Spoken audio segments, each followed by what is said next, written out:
SBC intervju, podcast kluba slovenskih podjetnikov. Lepo pozdravljeni v novem podkastu kluba slovenskih podjetnikov. Tokrat je na vrsti intervju s človekom, ki podira meje. In to ne zgolj v poslu, ampak jih je podiral tudi v športu. Pravzaprav jih podira ves čas. Zakaj? Ker pravi, da samo tako, da izzivaš tiste stvari, ki so ti na voljo, prinašajo tudi novosti. Ko velikokrat govorimo o družinskih podjetjih v Sloveniji, se vendarle premalokrat zavedamo, kako pomembna so ta, ne zgolj za slovensko gospodarstvo, ampak tudi za lokalno okolje, za napredek, pa tudi za odnos do podjetništva in do okolja in do posla nasploh. Danes je naš gost, moj gost, Marko Lukić. Lep pozdrav. Pozdravljeni. Lumar hiše, to vas definira, ko govoriva o poslu. Če govoriva o vaši osebnosti, ko sem prebiral, kaj vse ste počeli v življenju, bi pa rekel, da vas definira narava, gore. Ali sem se zmotil?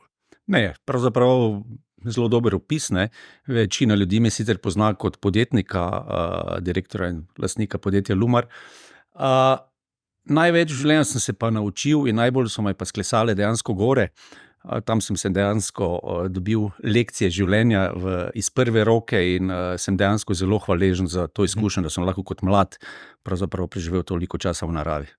Preden vas bom povprašal o hišah, o podjetništvu, o tem, kako je šlo nasledstvo v vaši firmi, bi vendar rad izvedel več o vas. Zakaj? Ker vas to, kar ste, žanje in ženje naprej tudi v podjetništvu, ne zgolj to, da ste kot rekreativec bili v gorah, ne? El Capitano ste kot prvi Slovenec preplezali v enem dnevu.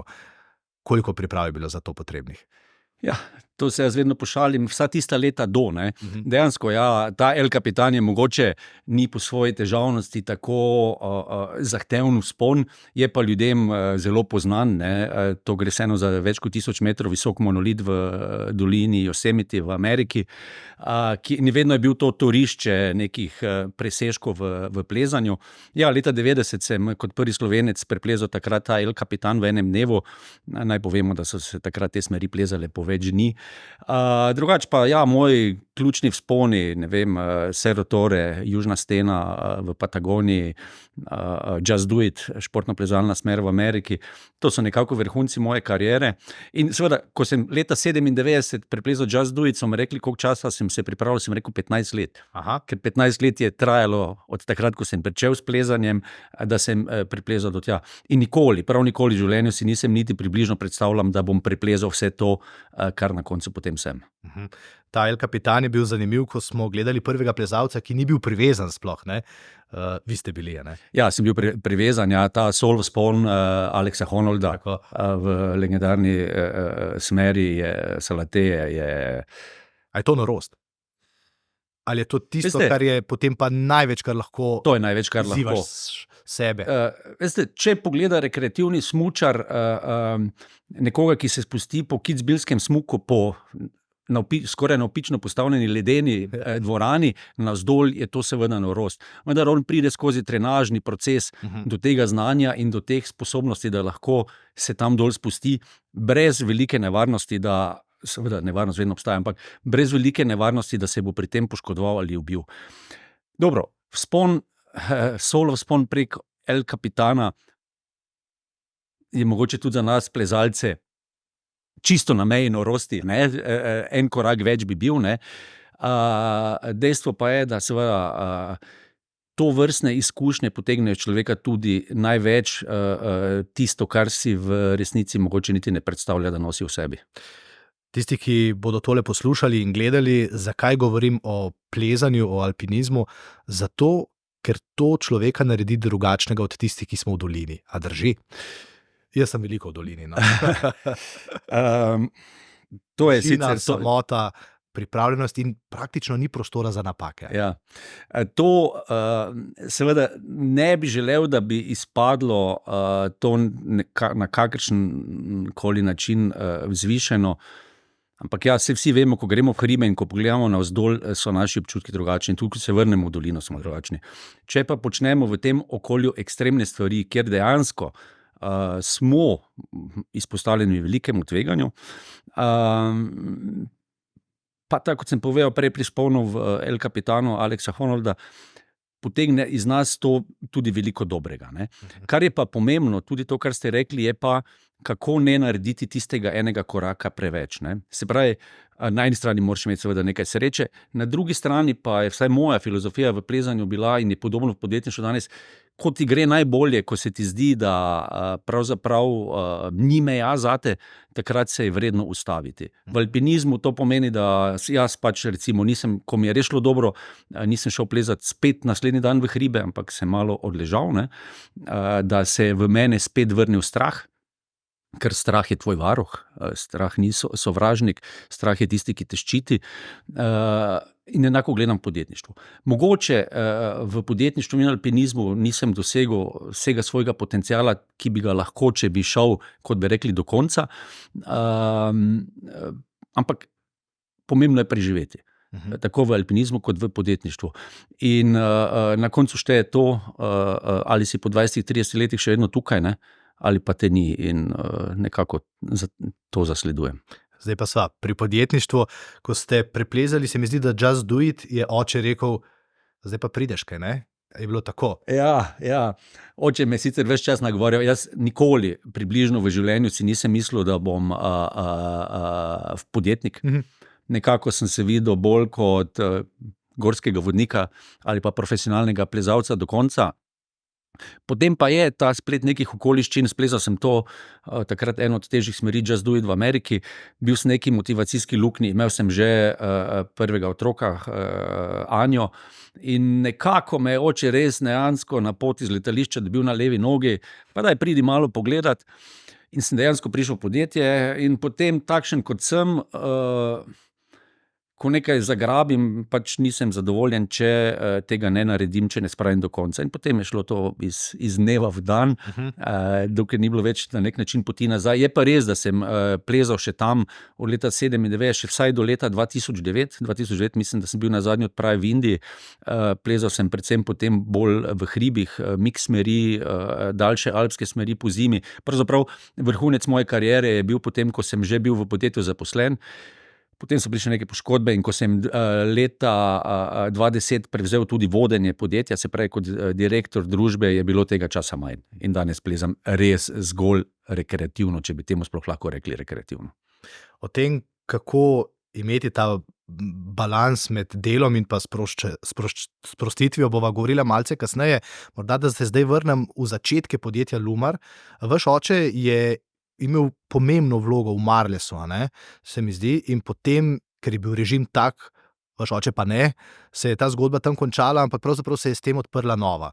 Morda deva se dotakniti začetkov Lumarja in pa tudi tega, da režim vendarle je vplival na sposobne ljudi. Ja, to je zanimiva zgodba. Jaz se spomnim živo, oče je bil takrat v Palomi, zelo verjetni neki bodoči član, oziroma predsednik uprave, član je že bil po današnjih standardih, in je prišla takrat, lahko rečemo, tudi po partijski liniji, ne, da pa je treba iti Marles, da je treba Marles rešiti, in on je bil v neki dilemi, sem rekel, gled, če ne boš probal, ne,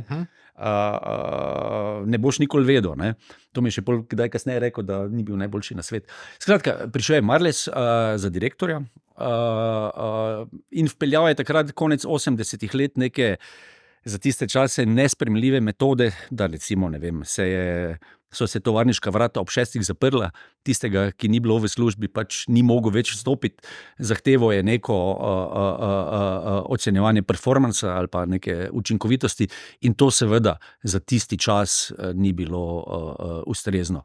Zato so ti isti ljudje, ki so ga tja poslali, z njim tudi zelo hitro obračunali. Ampak ne samo to, se veste, v tem prejšnjem sistemu, pa se bojim, da vedno bolj drsimo danes tudi spet nekam tja, je bilo tako, da ni bilo dovolj, da so ti vzeli službo. Zraven te je bilo treba še na nek način onečastiti, ne, z kakimi montiranimi procesi, to so tudi proti mojemu očetu naredili. In rekli so mu neki ljudje, ki so še danes se motajo po politiki, v Sloveniji za tebe službe več ni. Na srečo je takrat z enim nemškim partnerjem, ki je iskal pač direktorja, so naredili podjetje v Bosni, mislim, da v Miličih, podjetje je bilo Intel Miliči. Oče je bil tam direktor, tudi od tam ga je pregnala vojna, se je vrnil v Slovenijo, ne, pravzaprav po eni taki zgodba bila dolga, predolga, da zdaj razlagam, kako srečo, da je sploh imel, ker so ga hteli na poti že kar mobilizirati. Kot sej imaš jugoslovanski pasoš, greš kar v vojsko Slovenec. In se je vrnil sem in začel tukaj podjetje Lumar. Tako da on dejansko jaz te dimenzije podjetniške, kot jo ima, on nimam tega v smislu bottom up nekaj postaviti. Jaz imam pa tisto, ko je nekaj približno postavljeno, ne, pa kot športnik zelo jasno lahko ta diamant začne brusiti. Jaz imam pa to vztrajnost, to vizijo, ta instinkt. In to je pravzaprav mogoče, pa seveda mama za finance v podjetju, ne? In to je ta neki zlati trikotnik, ki mislim, da v večini slovenskih podjetij, družinskih podjetij dela to bistveno razliko. Ni pa vedno tako bilo, a ne? Ko je oče delal, potem ko ste tudi vi vstopili, je prišel tujec, ki je ponudil denar in vi ste podjetje družinsko prodali, pa ga potem odkupili nazaj. To pa je tudi nenavadna zgodba, tudi za slovenska družinska podjetja. No? Ja, to je res. Mi smo, seveda, mislim, da v Šoči 14 dni je imamo tukaj na klubu slovenskih podjetnikov nekaj o družinskih podjetjih, o ustavi, družinski ustavi. Mi smo imeli v družini nek dogovor, da pač jaz delam podjetju, bom potem to prevzel in tako naprej. Potem pa jaz tega niti nisem vedel, so začeli neki tujci hoditi podjetje in dejansko so ponudili za tiste čase za podjetje, kot je bilo takrat, res ekscesno številko, ki se oče ni mogel upreti. Sicer smo imeli veliko pogovorov takrat v družini glede tega, mi z mamo smo nasprotovala prodaji, oče trmas kot je to sprovedel, moram reči tudi, mi izplačal korekten delež. Jaz sem pa ostal kot direktor v podjetju. Ampak takrat v resnici, če imeli družinsko stavo, bi verjetno to izgledalo drugače. Ampak vsaka izkušnja je za nekaj dobra, brez nadaljnega. In potem smo dobili noter ta ameriški hedge fund. Na začetku smo mislili, da je avstrijski, potem se je pokazalo, da je to sorazmerno majhen ali pa srednje velik ameriški hedge fund, ko so nas kupili, so bili nekje 7 milijard veliki, potem 10, koliko so danes veliki, ne vem. Z vsem, kar sodi zraven, ne? Ampak v resnici je bil pa to trg dveh galaksij, ne? Se pravi, na eni strani kultura družinskega podjetja, vrednote družinskega podjetja, na drugi strani pa hedge fund, ki pravzaprav zasleduje eno stvar in to je v Excel celici desna celica od spodaj. Vse, kar je nad njo, zelo brutalno. Zelo brutalno, moram reči. Tudi večina fondi, kot sem jaz videl, ali na tej izkušnji pa še kakšni, ne kupujejo svojim denarjem, ne. Kupujejo iz bodočih donosov, ne, in držijo 5 do 7 let. In seveda podjetje se ne more razvijati tako kot prej. Jaz sem tudi vedno bil na vseh board meetingih, kjer so bili drugi tudi direktori iz drugih podjetij, ker je šlo za grupacijo in enostavno sem videl, da na ta način se ne moreš izkoristiti svojega potenciala, zato ker vsak ščiti samo svojo pozicijo. Za mě je bilo tudi to, da mi je en od kolegov, od kodirektorjev, ki je delal prej v avtomobilski industriji, rekel: Marko, glej, v velikih sistemih je tako, nikoli ne boš dobil metka v prsa, vedno od odzadaj, ne? In to se je potem tudi kazalo.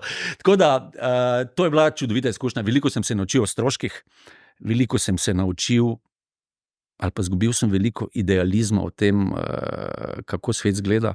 Videl sem, da ga dejansko v veliki meri obvladujejo finančne inštitucije in brez zamere, ne, verjetno bom tudi komu naredil krivico, ampak takrat sem nekako prišel do spoznanja, da so ti hedge fondi na nek način rak družbe, ne, saj z ekscesnimi številkami, za katere nimajo podlagi, kupujejo družinska podjetja, si jih med sabo prodajajo.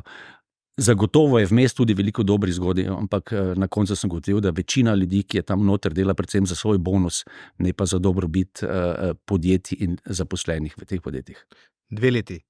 2 leti? Je vse trajalo, potem pa ste odkupili nazaj. Tako. Potem mi smo že zelo hitro, ko smo ugotovili, v kaj smo se zapletli, začeli jih prositi, pravzaprav, če bi nam podjetje prodali nazaj, pa ne glede za koliko, samo prodajte nam ga.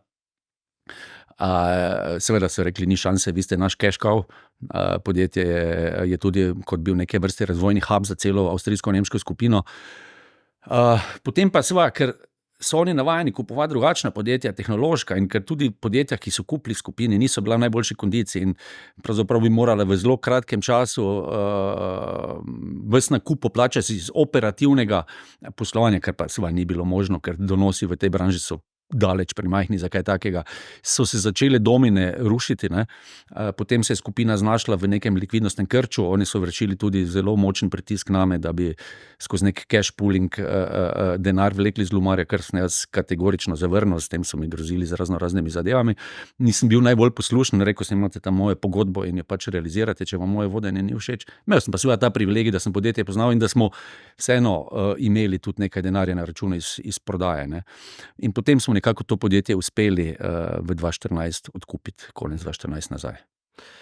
Zdaj pa, da se vrnemo morda še malce k bistvu Lumar podjetja. Rekli ste, da ko ste spoznali, kako delujejo ti hedge fundi, da je morda ta idealizem malce zbledel, ga je zato toliko več zdaj v vašem podjetju, v vaših hišah, o tej odgovornosti, ko govorite o ne zgolj nizkoenergijskih, ampak praktično brezenergijskih hišah, nizkem ogljičnem odtisu, vplivu na okolje. Delavci zdaj hiše postavljajo kar se da blizu doma, ne pa naprimer več v Nemčiji. Ja. Je od tam tiste prodaji nakupa nazaj še bolj zavedanje zraslo?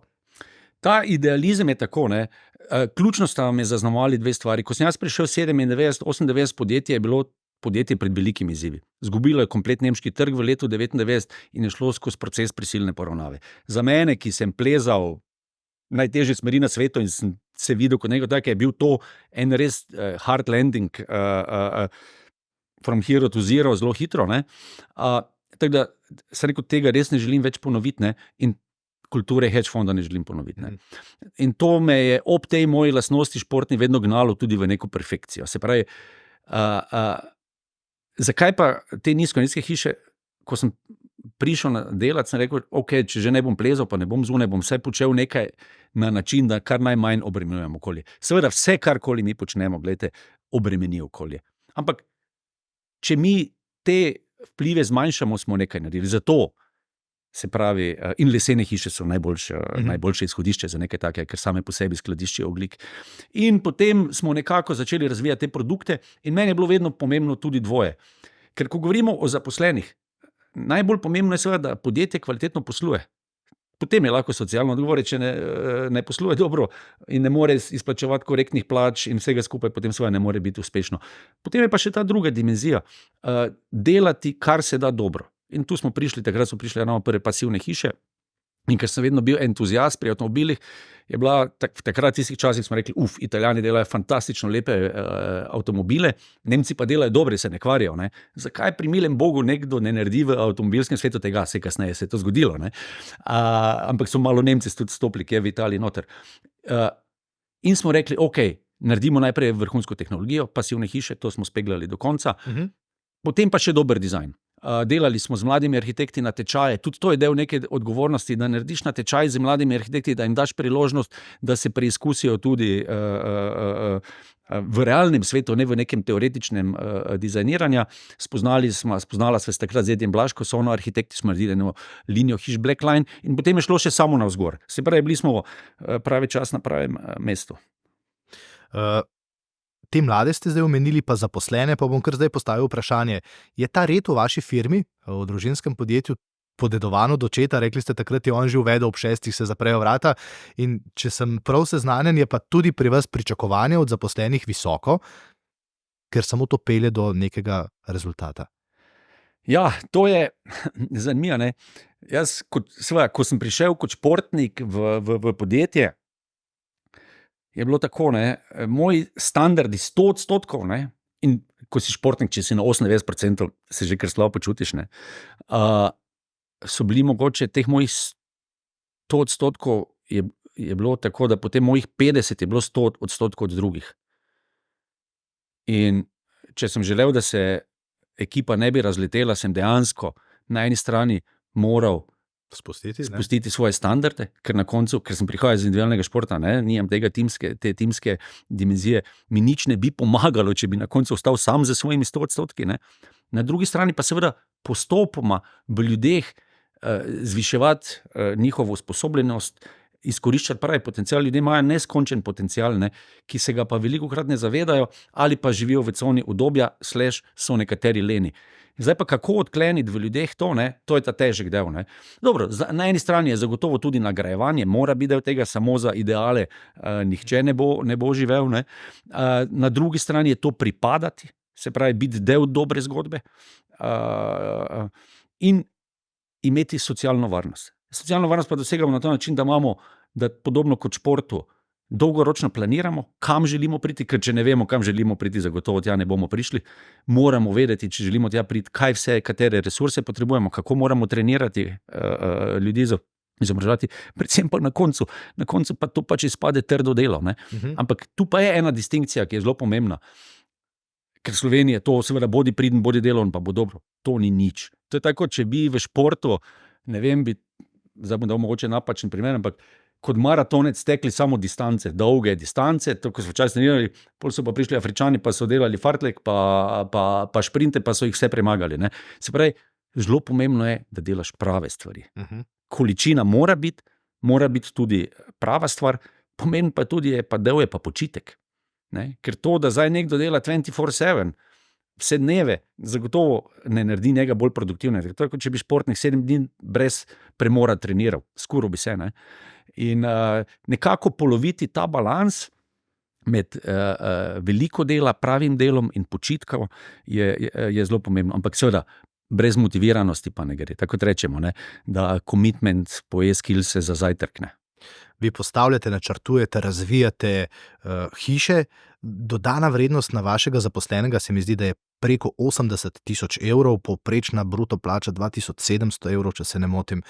To so vendarle številke za družinsko podjetje, ki so dobre, če ne celo odlične. No?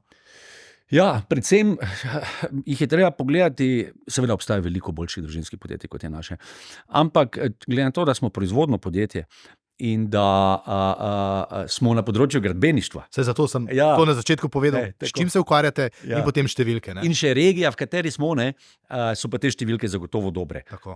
Trudimo se ves čas, ampak v resnici dodana vrednost pač odraža produktivnost.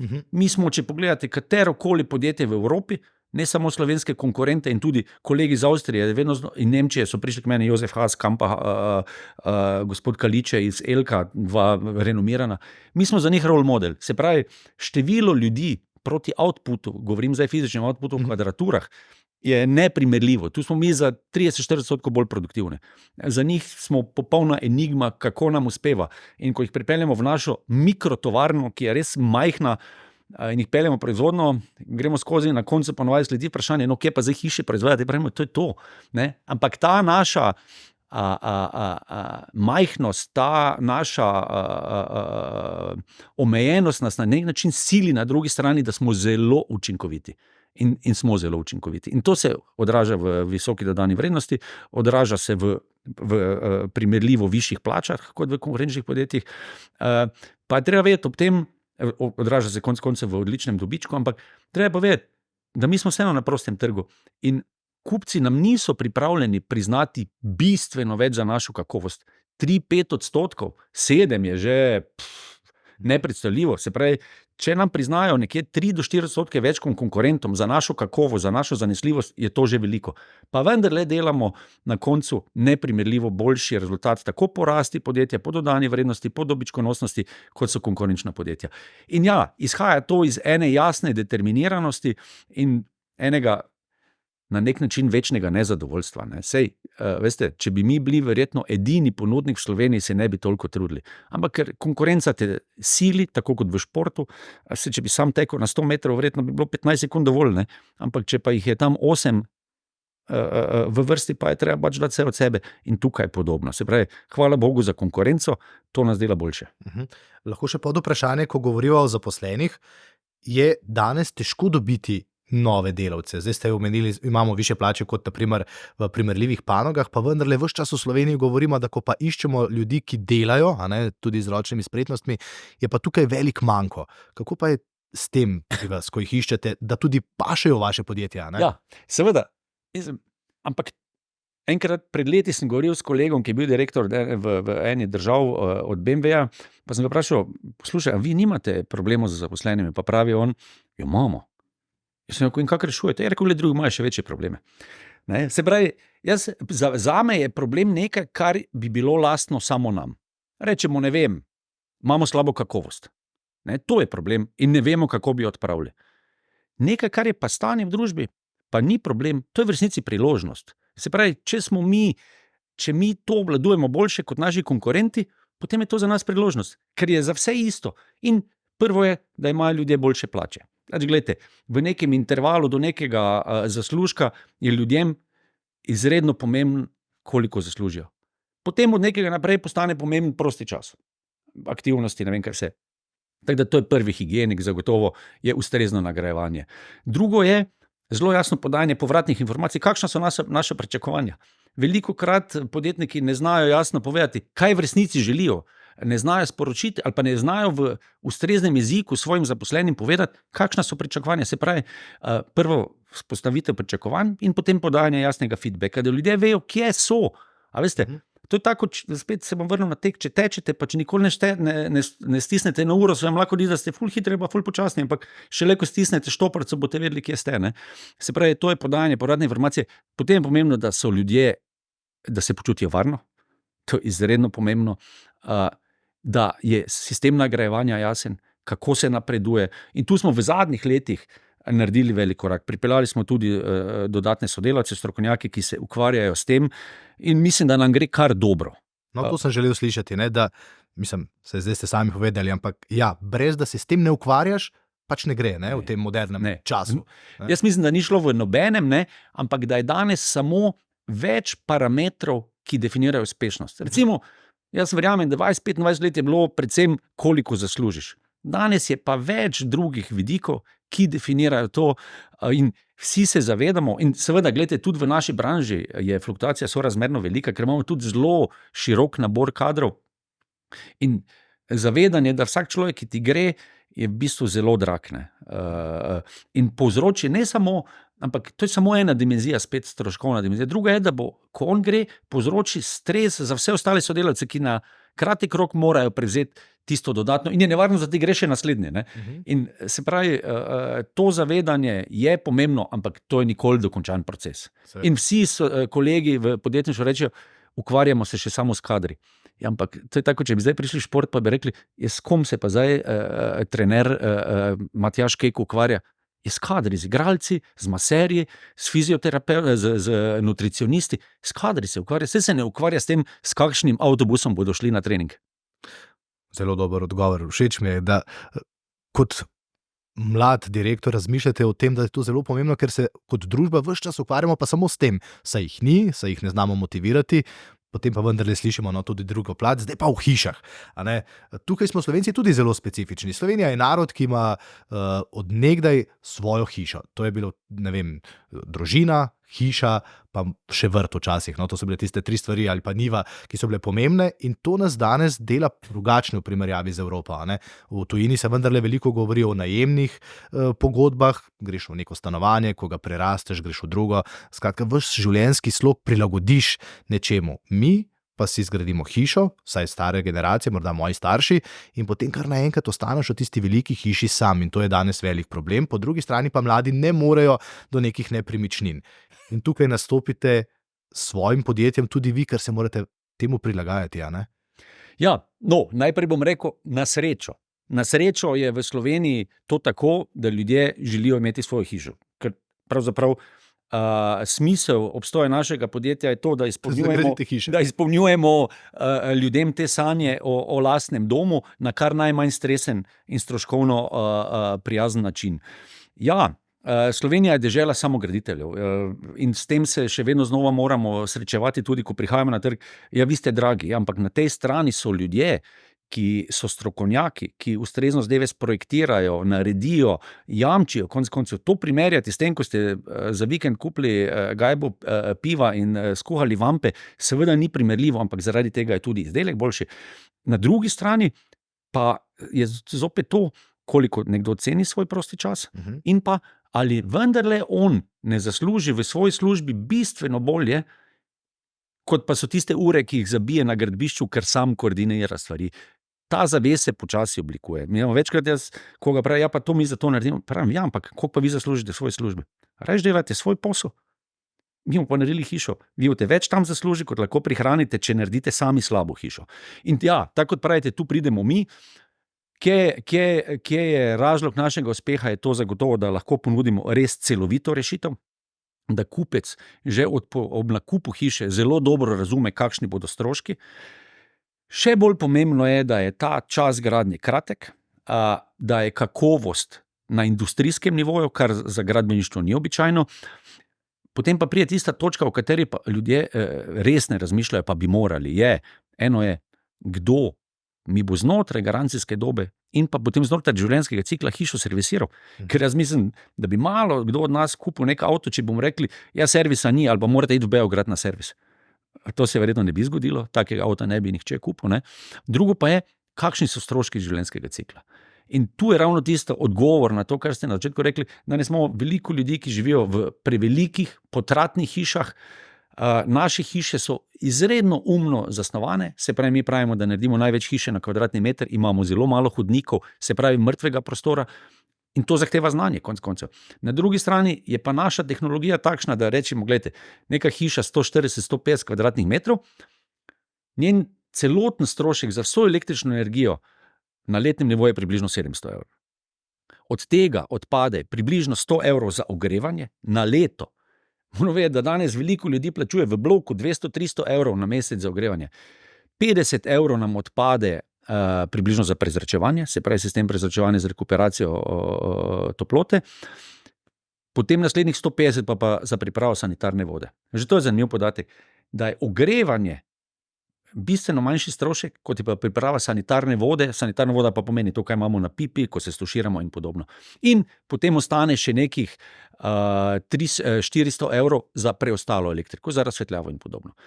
Kaj je pa pomembno? Da mi že danes lahko to z vgradnjo sončne elektrarne, z baterijami spravimo pravzaprav na nulo. In ljudje imajo zelo kratek spomin. Zdaj, ko je bila vmes energetska kriza, je bilo zopet, vsi so nas klicali za sončne elektrarne, ne vem kaj vse. Kakor hitro je to mimo, ljudje pozabijo v trenutku. Mislijo, da se to več ne bo povrnilo. In tu smo mi, da namesto njih razmišljamo, da danes oblikujemo produkte na ta način, da bodo v naslednjih 30 letih imeli najnižje stroške. Najpomembnejša stvar tukaj pa je, da s tem, ko se odločijo za takšno rešitev, ne samo, da prihranijo naslednjih 30 let, zagotovijo si najboljše bivalne pogoje. To je pa tisto, kar pa velikokrat pozabimo. Če bi nekdo nam rekel, ja, imam avto, ki ful malo porabi, rečem, imam električni, pa sam vozim električni avto sicer, ampak po zimi ga ne smeš ogrevati, pa poleti ne preveč hladiti, ker se ti bo range ful zmanjšal. Takega avta večina ljudi ne želi imeti. No, naše hiše, pa ne samo naše, se tudi drugi konkurenti delajo dobro v Sloveniji, pa zagotavljajo najnižje stroške življenjskega cikla, istočasno pa najvišje bivalno ugodje. In ko preživimo v stavbah toliko časa, je to zelo pomembno. A se lahko vrnem nazaj, 700 evrov na leto, torej za vso električno energijo, ki jo v hiši porabite, 100 do 150 evrov ogrevanja na leto. Na leto, ja. Ja, to so dejanske številke, to niso zdaj neke. Glejte, imamo tudi ekstreme, ki porabijo manj. Samo nima smisla, da zdaj naštevam tu, veste, to je tako, če bi se zdaj pogovarjali, ja, moja Tesla pa porabi toliko, vozil sem 70 na uro. To dobenga ne zanima. Ne, saj bolj sem razmišljal o tistih, ki bi porabili več, ker, kot ste rekli, res govorimo o 200-300 evrih mesečnih položnic v stanovanjih, kaj šele, ko govorimo o ogrevanju hiš, ne vem, z tisti, ki imajo na olje, naprimer, ali pa tudi na plin, je torej to prihodnost. Ko velikokrat govorimo o zelenem prehodu, to je zdaj zelo pomembna, zelo popularna beseda, ne vem, ali bo tudi po novem sestavu Evropskega parlamenta tako, ali bomo bolj o vojni govorili, pa vendarle, dejstvo je, da brez tega ne bo šlo, ker toliko onesnažujemo in okolje in resurse uporabljamo, bi morali v Sloveniji, naprimer, ker je dežela lesa, tudi takšnih priložnosti, tudi znanja, začeti o tem zelenem prehodu govoriti pa na ta način, naprimer, da bi se gradile hiše, vrtci, večstanovanjske lesene hiše s tako nizko porabo energije. Gotovo. Glejte, potrebno se zavedati, odvisno zdaj opet od statistike, ampak približno stavbe porabijo 40 do 50% vse energije, ki jo porabimo. Ker vsi mislijo, da je to promet. Ne, stavbe porabijo največ. Se pravi, je tukaj ta hebelj, ta vzvod Daleč največji. In kaj še bolj pomembno, poglejte, vse ostale tehnologije, avtomobile, ne vem, karkoli zamenjamo v 5, 10, 15 letih. Stavbe so tam naslednjih 100 let. Prvih 50 let se zagotovo ni neke bistvene sanacije predvidene energetske. Se pravi, mi imamo to, kar smo danes naredili, stroške tega 50 let plačevali. In če smo danes slabo zgradili, vsaj 50 let, ne samo, da bomo imeli izpuste, imeli bomo tudi stroške izredno visoke. In tu pridemo do države, ki bi ob vseh velikih besedah o zelenem prehodu, o lesu, o strateški dobrini, morala z vzgledom pokazati in graditi z slovenskimi podjetji, slovenskimi. Se lahko pride tudi drugi, ampak jaz sem pričan, da smo mi tako konkurenčni tukaj, da bi pretežno gradila slovenska podjetja graditi z lesom. Tako pa vsako leto, ravno zdaj sem bil na eni konferenci spet o lesu, leta, 20 let, 10 let poslušam velike besede o lesu, pa malo dejanj.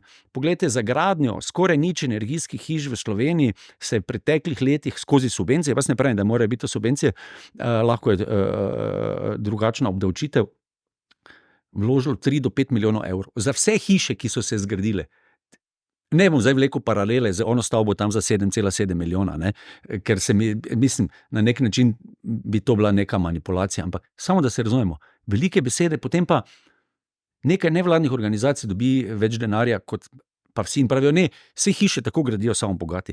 To ni res, gledajte, če bi videli nek presek naših kupcev, to je normalen srednji razred in ko sem včeraj gledal tudi neko oddajo, zakaj se gradijo, selijo slovenski zdravniki v Avstrijo, pa dajmo zagotoviti tem mladim ljudem neke normalne pogoje tukaj. To niso zdaj bogatuni, ker nekdo želi imeti hišo, če hoče nekdo iz srednjega razreda imeti hišo, a je zdaj s tem kaj narobe, zaradi tega nismo pravilno pomagati. V Italiji imajo na primer za nakup prve nepremičnine znižan davek, da se mladim omogoči pri prvem nakupu si to nepremičnino dobiti ceneje.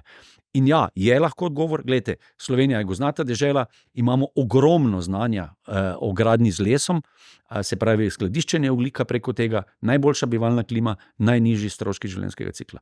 Ampak tu pa prijemo potem do politike, pa jaz se res ne preveč politike dotikal, ker sem vmes med tem, ko se z njimi srečujem in poslušam, že ratav star in sem zgubil upanje in vem, da se moram zanesti predvsem nase, na svojo, bi rekel, inovativnost svojo, našega podjetja in na svoje sposobnosti. No, ampak bom pa sam, ker to pa lahko, ker to pač v življenju počnem, rekel, da ko pa res govorimo o nekih nižjih davkih, obdavčitvah, o subvencijah in spodbudah, je ideja o tem, da bi se pač več gradilo z lesom, slovenskim lesom, ker vedno rečemo, saj ne vemo, kaj bi z njim počeli, pa imamo IKEA pa tako naprej. Ena izmed normalnih stvari vsakega politika, ki bi gledal 10-15 let v prihodnost, pa če lahko še dodam, gradnja vrtcev, naprimer, ali pa zdravstvenih domov. Tudi to ste počeli, postavili ste leseni vrtec, mislim, da je eno enoto v bolnišnice, če se ne motim. Ja. Ko gradimo neke stvari, zakaj jih torej ne bi iz lesa, ni pravega odgovora. Ker les ni zdaj nekaj, kar rečemo, s tem si res ne želimo postaviti hiše. Ne, da ni pravega odgovora, vsak drugi odgovor, kot ja, gradimo z lesom, je pravzaprav iracionalen, ni logičen. Zato, ker pravzaprav ni enega minusa, ko to pogledamo. In kaj je najbolj zanimivo? Da ljudje, ki gradijo z svojim denarjem, ki vzamejo za 20-25 let kredit, zaupajo gradnji z lesom. Se pravi, oni gradijo iz svoje denarnice. Država, ki gradi pa iz naše denarnice, in oni, individualni kupci, so prepoznali prednost tega, država se pa tega kar ne loti. Ja, zato ker smo lesari neorganizirani, razdrobljeni, ne znamo se pogovarjati z odločevalci in podobno. Ampak poglejte, ko smo bila pri lesu, zdaj gradimo ravno prvi slovenski vrtec iz slovenskega lesa v Selnici, res globok poklon županji za pogum, ker je toliko skeptikov, toliko vprašaj. Ker če greš zgraditi, veste, betonski vrtec, te doben ne vprašal nič. Če greš zgraditi jeklenega, tudi nič, pa kljub temu, da vemo, da so bivanjski pogoji noter bistveno slabši. Ko greš z lesom graditi, moraš vsem razlagati, zakaj si se odločil za les. Jaz tudi dam veliko krat anekdoto, veste, če se spomnite tiste švicarske hiške, ko so od spodaj so zidane, od zgore so lesene, tako krajino pogledamo, kako izgleda bivanje v njih. Naj mi bo oproščeno. Od spodaj v betonu je za prašiče pa krave, zgore v lesu pa živijo ljudje. In če so Švicari to že pred 300-400 leti doumeli, pol verjetno že je nekaj na tem, jih nimamo za najbolj butaste, čeprav pri nekih zadevah so malo posebni. In zdaj pa, ko smo pri lesu, gledajte, številke bodo zelo naokroglo, ker te cene so tudi volatilne, ampak gledajte, če vi posekate hlodovino, je cena na kubik nekje 100 evrov. Če to hlodovino razrežete v deske, posušite, mislim, da so cene za okrog 240-250 evrov. Če iz tega naredite dolžinsko lepljen les, so cene 350 evrov na kubik. Če naredite iz tega cel te produkt, je 550 evrov kubik. Če naredite IKEWOOD, to, kar smo mi pred leti vstopili v zelo inovativno podjetje v Mengšu, je to 1000 evrov kubik. Ampak tu še ni konec. Samo poglejte multiplikator že do sedaj. Ko pa to postavite v eno stavbo, pa iz 30 kubikov lesa, ki bi, pa rečemo, ker je tam nek odpad, bil vreden, 5000 evrov, naredite na koncu izdelek, ki je vreden 200, 300, 400 tisoč evrov. In tu govorimo o pravem multipliciranju dodane vrednosti. Ne samo, kako bomo malo, zdaj več ne bomo prodali hlodovine, ampak deske. Veste pa dobro, kaj smo leta 1800? Pa če k temu sam dodam še enkrat, da opomnim, ne samo dodana vrednost na ta les, ampak potem še življenjska kvaliteta bivanja in stroški, kjer porabimo manj elektrike, energije, o čemer toliko govorimo, ne? Zdaj se pogovarjamo, kaj vse bomo potrebovali v naslednjih 20 letih, ne pa kako bi zmanjšali porabo, ne? Kar je spet napačen krog. Ne? Vse to in pravim cikel je tu zelo dolg. Pa še nekaj, gledajte, vse študije, ki so delali na otrocih, na teh, ki živijo v lesenih hišah, ljudje so bolj mirni. Mi imamo danes tako ali tako smo dizi čisto, ne, all over the place, in vsaj ta dom, pa vrtec, pa zdravstveni domovi, če so v lesu, dokazano na ljudi pač vplivajo pomirjajoče. To je dejstvo, ne. In zakaj ne, če je pa to pravzaprav poceni enakovredno? A lahko še eno vprašanje, ker vem, da spremljate konkurenco, pod vprašanje seveda je, kako in kaj vse se dogaja v tujini, ampak vprašanje pa, katera država je tista, po kateri bi se pa tukaj lahko zgledovali, ko govorimo o lesenih gradnjah, lesnih gradnjah, kaj je to Švica, Norveška morda? Ja, gledajte, tam je zavest tako visoka, ne, na Norveškem, tudi zaradi samih klimatskih pogojev pa vsega, ampak gledajte, odgovor je enostaven, že to, če vi primete beton pri -20 pa les pri -20, je občutek čist drugi. Zato Skandinavci seveda tudi imajo kratko gradbeno sezono, gradijo z lesom. Avstrija bo zdaj, ker je kriza v gradbeništvu, namenila veliko sredstev za to.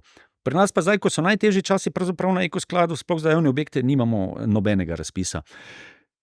Nekaj pa je potrebno povedati, da se drugi zgledujejo v resnici po nas. V Sloveniji gradimo najboljše lesene hiše na svetu.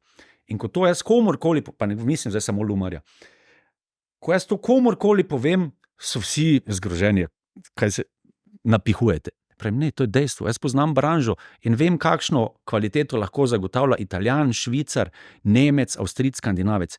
In kot včasih smo rekli, što južnije, to tužnije, ne, v nekem drugem kontekstu, pa danes rečemo, bolj ko greste na sever, višja je kupna moč in slabša je kakovost gradnje, zato ker ta gradnja je izredno draga. Slovenci pa smo to, ker smo bili toliko let prisotni na tujih trgih, kjer so nas Nemci, Švicari, Italijani kot tujce pošolali do onemoglosti in vse, kar danes znamo, za vse to smo plačali šolnino, nič ni bilo zastonj, gradimo enostavno najboljše hiše. In ko da si tako kot pri marsičem drugem ne verjamemo. Če se malo pošalim, verjetno, če bi Dončić ostal v Olimpiji, pa če bi tu zabil 100 košev, ne bi bil najboljši na svetu. Ne? Ja. Zdaj pa je tam, ne? In ko da nam nekdo mora vedno iz tujine nekaj potrditi, pa imamo toliko, vsi smo ponosni, ko gledamo Akrapoviča, Pipistrela, ko prijemo na to ubogo gradbeništvo, ne? Potem je pa vsak za vogalom, ki ima en star kombi, kar naenkrat konkurent, ki je vreden zaupanja, ker je nekaj cenejši. A je zato lažje očarati, navdušiti, prepričati Avstrijca, da kupi vašo hišo, ali pa Italijana, kot pa slovenskega kupca, ki postavlja hišo? Glejte, mi imamo lastno podjetje v Avstriji. Začetek je bil težak. Avstrijci so izredno nezaupljivi, ne? Ampak mi smo se zdaj skozi leta dokazali in lani smo rasli v Avstriji z plus 50%, medtem ko je glavnina naše konkurence bila minus 50% v svoji prodaji. V tem času, zakaj? Zato, ker smo sposobni ponuditi ne za nižjo ceno kot Avstrijci, ampak za primerljivo ceno, boljši izdelek z boljšim servisom. In to je tisto, kar vidim tudi pravzaprav kot ključno stvar, v katero bi se usmerili. Slovenija ni več niti produktivna, niti niso roke tako poceni, da bi lahko konkurirali s tem, kot smo lahko v 90-ih letih ali pa še do 2008. Danes moramo biti enostavno boljši. In zato smo tudi prisotni na tujih trgih, ker nas to sili, da smo še boljši. Ker moramo, veste, Avstrijec, če mora izbrati med avstrijskim podjetjem ali slovenskim, ali mora biti slovensko podjetje bistveno cenejše, ali pa mora biti boljše. Vi ste boljši. Ja, absolutno. Ko pa govoriva o slovenskih kupcih, pa dostikrat rečete, da Slovenec je pa najbolj zahteven kupec, ko gre za postavljene hiše, ne? Ja, sej to je v redu, ne? Če ne gre preko meje. Ampak to je za razumeti. To se pa zdaj vrneva na začetek najnega pogovora. Slovencem hiša zraven družine, otrok pomeni največ. In zaradi tega je potem tudi so pričakovanja ustrezno velika. Istočasno je ta odločitev, ker to ni najemna hiša, to je odločitev za življenje. In še, ker smo imeli v šolah zelo malo financ, če niste ravno hodili na ekonomsko šolo, ljudje niso vešči si narediti en pravi preračun, koliko je bo vse skupaj stalo, in jih vedno nekaj znova preseneti. In so investicije zelo našpanane in potem bolj, ko gre zadeva v koncu, zahtevnejše postaja. Ne? In tu vidimo tudi del svoje odgovornosti, da kupcem ponudimo produkt, s katerim bojo naslednjih 20, 30, 40 let, koliko imajo pač kredit, mirno spali. In to jaz večkrat rečem na kolegijih, gledajte, kupec, ki se zbudi zjutraj, mora vsak dan reči samo, hvala Bogu, da sem vzel Lumar, da nimam dobenih problemov, ker nimam ekstra budžeta, da bi lahko šel v neka popravila. In to je nekako neka maksima našega podjetja. Vem, da ker ste vi športnik, ker imate radi naravo, tudi vi podpirate ali pa dobro sodelujete, športniki. Ko sem pogledal seznam tistih, ki ste jim zgradili Lumar hiše, ne vem, zgodba Jakova Faka je zanimiva, ne, on je bil na olimpijskih igrah, ko se je vrnil domov je hiša stala, zdaj sodelujete z Janjo Garnbret, ne zgolj pri postavljanju hiše, ampak tudi pri sajenju slovenskih dreves, 70,000, katero številka je tista? 7,000 dreves. Ne? Ker bomo v naslednja leta sadili skupaj. Tako. Je to eden izmed tistih načinov, kako še bolj predstaviti tudi Slovencem, kaj se greste, kaj počnete, ali je to zgolj podpora tem izjemnim športnikom, ki jih imate radi zato, ker ste tudi vi bili športnik? Manj je podpora, se na koncu morajo vsi hišo kupiti. Je pa tako, začelo se sodelovanje že z kolesarjem Božičem, enkrat kupil hišo pri nas. Prvo tak prebojno je bilo pa z Mitjo Petkovškom. On kot absoluten perfekcionist je tam v letu 2008, mislim, da hodil po sejmu dom in posod so ga prepričevali, da zgraditi pasivno hišo je pa res neumno, zato se ne splača. Midva sva se takrat spoznala, na tem sejmu je prišel do nas, bili smo 4. ali 5. izbira. In seveda sem jaz, pa ne zato, ker je bil Mitja Petkovšek, ampak ker sem dejansko bil entuzijast in vernik te pasivne tehnologije, smo se takoj poklikala. Ne? Na koncu ne samo, da smo zgradili pasivno hišo, ampak smo zgradili plus energijsko hišo prvo v Sloveniji. Mitja še vedno danes naš odličen ambasador. Zdaj pa, kaj pa se mi od športnikov naučimo vedno znova njihove perfekcionizma. Mitja je sam preračunaval veje talnega ogrevanja, onega, kaj bi se še dalo izboljšati. Jakov Fak je tudi zelo študiozno pristopil in delati športniki je res veliko veselje. Konec koncev, gledajte, imamo opravka, jaz temu rečem, z izvenzemalci, z Marsovci. Gledajte, to so na eni strani, tako bi rekli, kje druge, najboljše seme tega naroda, ampak to so najboljši na svetu v tistem, kar počnejo. In to je velik privilegij. In tudi ne samo, da mi njim, in seveda zato zahtevajo tudi ustrezno stvar od nas, da naredimo, ampak tudi mi se od njih kaj naučimo.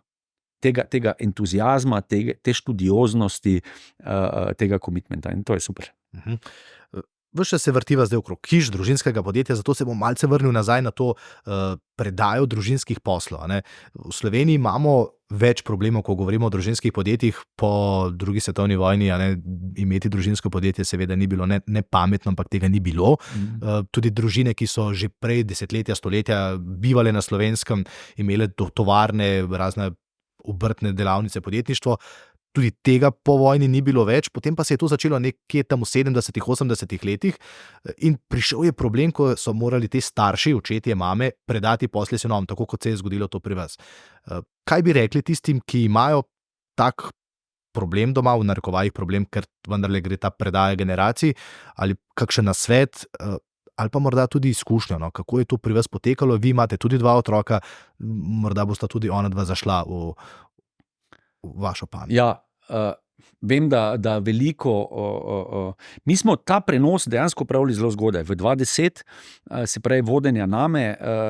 Takrat te prve generacije, načeloma, še zdaj nekateri niso predali. Ne. Kaj bi lahko dal na svet? Ne? Zagotovo to, tako so naredili pri Lotričih, družinska ustava. Odkrito se vsem pogovoriti. Predvsem pa bi jaz, ko vidim veliko krat te zgodbe,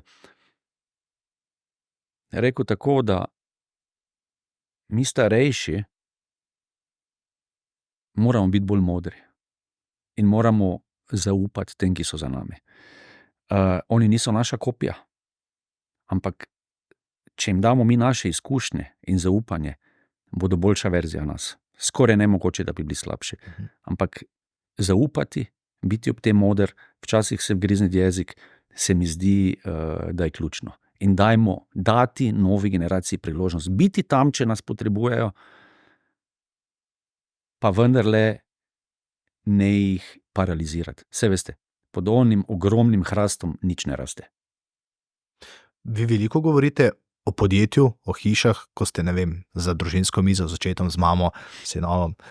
Ja, ko smo bili to, seveda smo še zdaj, če sem pri starših, kljub temu, da nista več, nimata aktivne vloge v podjetju, jaz sem takrat, ko smo kupili to se tudi zanimivo, kako smo pri nas konsolidirali to lastništvo, ko smo kupovali nazaj od sklada, sem jaz kupil 75%, vzel tudi kredit za to.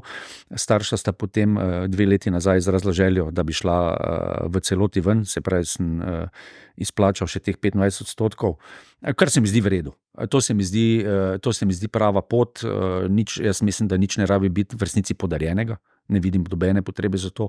Če je podjetje dobro in da mladi ali skozi neko rento ali skozi dejansko nakup to odkupijo, lahko tudi z diskontirano vrednostjo, prava pot. Drugače pa ja, veliko smo se pogovarjali, veliko krat zelo odkrito se je med nama z očetom zelo iskrilo, ker pač on je bil navajen, seveda kot vsi founderji, veste, ima to prodornost, da gre skozi človeka. In pač malo ljudi ali pa je bil sploh nenavajen, da mu kdo parira. Jaz sem pa vseeno naredil eno kariero že v nekem drugem svetu športnem in sem bil narejena oseba, ko sem prišel, pa tudi karakter nisem ravno taki, da bi se pustil, če mi nekdo neargumentirano nekaj reče, soliti pamet. Tako da je na koncu velikokrat, tako kot je v teh podjetjih, da imajo mame finance in na koncu so velikokrat tisti mediator, ki spravijo spet družino skupaj. Ne? Tako da ta kosila so bila takšna ali drugačna. Danes pa seveda starše obveščam o tem, kak nam gre, in moram reči, da tudi zelo veliko pomeni, ko vidim, da sta vesela, da se podjetje dobro razvija, da konec koncev ga nista dala v slabe roke. Ampak tako rečem, veste, na Štajerskem, vse za drugo generacijo, to je treba vedeti, je to zelo težko generalno, ampak na Štajerskem imamo rek, ne, glej, kaki dober vinograd mu je dal, zdaj pa tako dela še samo kis, ne. Ne, ker če pa tisto vino dela še boljše, pa rečejo, je vse logično, glej, kak dober vinograd je dobo, ne. Tako da je, veste, tudi to mora imeti ti starejši pred očmi, da drugi generaciji ni lahko, da so pričakovanja ne samo navzven, ampak tudi pri zaposlenih zelo velika, ampak verjamite, da so pa največja pa njihova notranja, ker ne želijo razočarati. No, je pa oče vendarle imel nekaj v mislih, ker Lumara, ne gre z Marko Lukić. Vem, da je imel drugo rešitev, ampak dvomim, ne, da ni najprej mislil na Lumar, vendarle Marko Lukić Marko. Zagotovo. Jaz sem enkrat vprašal, kako to ime je, Lukić Marko. Kaj pa če jaz ne bi prišel v firmo, pa rekel pol pa Lukić Maribor, ne. Ampak to je pomembno, gledajte, vsak podjetnik ima vedno vsaj še plan B, ampak verjetno tudi C in D. Samo še to bi dodal, mislim, da preden sva začela ta pogovor, sem dobil podatek, da je okrog 30% samo uspešnih teh predaj družinskih podjetnikov, ampak se praktično je pri vseh teh družinskih malih ali pa nedružinskih malih podjetjih tako. Časi, v katerih živimo, vendarle so zelo dinamični, ne, to je taka brezvezna beseda sicer, ampak pa na eni strani vojne, potem recesije, po drugi strani pa neke nove zahteve.